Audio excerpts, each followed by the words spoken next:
आनंदरूपाय विश्वोत्पत्त्यादिहेतवे तापत्रय विनाशाय श्री कृष्णाय वयं नमः। आप सभी का स्वागत है मेरे YouTube चैनल पर। आपको मैं अपने YouTube चैनल के माध्यम से 12वें अध्याय यानी कि कार्तिक मास महात्म के 12वें अध्याय को सुनाने जा रहा हूं। ये बड़ी पावन कथा है। इस कथा को सुनने मात्र से मनवांछित फल की प्राप्ति होती है, नारायण की कृपा बरसती है।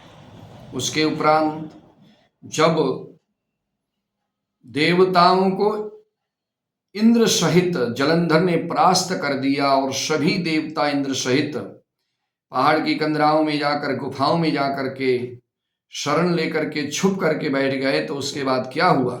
नारद जी ने कहा कि तब जलंधर को अपनी खोज में आते देख करके इंद्र आदि देवता भय से कंपित होने लगे, क्योंकि उनको परास्त करने के बाद जलंधर उनको खोजने लगा कि किधर गए, क्योंकि सभी देवता इंद्र सहित जाकर के पहाड़ की गुफाओं में जाकर के छुप गए थे, परंतु जलंधर उनके पीछा करता हुआ उनको देखता हुआ घूमते घूमते उनको ढूंढने लगा। सभी देवता उसको देख करके इंद्र सहित भयभीत होकर के वहां से भाग निकले। वो भाग करके वैकुंठ में भगवान विष्णु के पास पहुंचे। फिर सभी देवताओं ने अपनी रक्षा के लिए भगवान के सामने खड़े होकर के स्तुति की। भगवान की स्तुति की सभी देवताओं ने मिलकर के भगवान से प्रार्थना की। देवताओं की उस दीन वाणी को सुन करके करुणा सागर भगवान विष्णु ने उनसे कहा कि हे देवताओं, तुम भय को त्याग दो, अब भयभीत ना हो। युद्ध से भाग करके तुम आए हो, परंतु अब डरो नहीं, और युद्ध में मैं शीघ्र ही उस जलंधर को देखूंगा, क्योंकि अब मैं स्वयं जाकर के उससे युद्ध करूंगा। भगवान ने ऐसा जब कहा, ऐसा कहने के साथ ही भगवान गरुड़ पर जाकर के बैठ गए।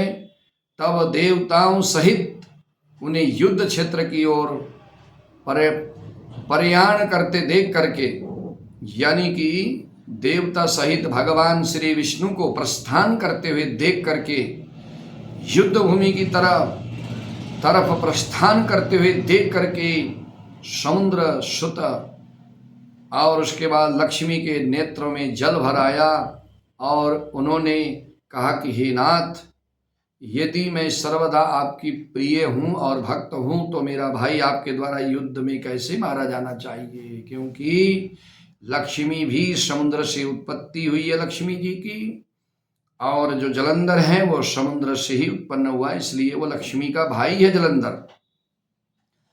तो इस पर भगवान विष्णु कहने लगे, यदि तुम्हारी ऐसी ही प्रीति है तो मैं उसे अपने हाथों से नहीं मारूंगा, परंतु युद्ध में तो मैं जाऊंगा ही जाऊंगा, क्योंकि देवताओं ने मेरी बहुत स्तुति की है।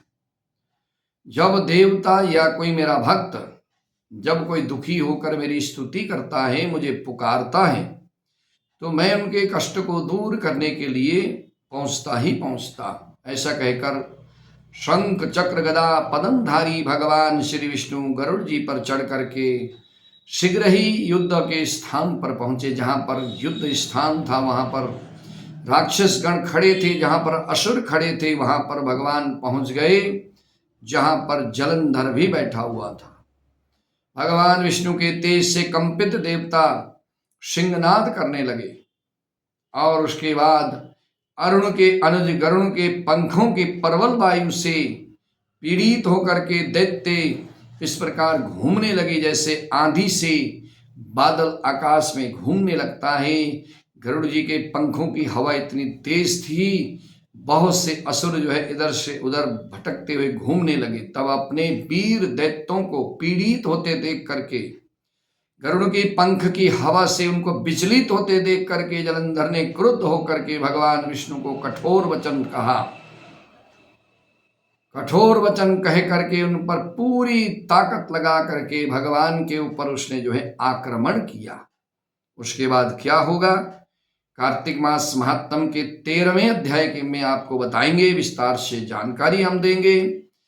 कार्तिक मास महात्म का जो 12वां अध्याय है बड़ा पावन है। इस अध्याय को सुनने मात्र से मनवांछित फल की प्राप्ति होती है और भगवान की भक्ति प्राप्त होती है। आनंद कंद भगवान की जय हो।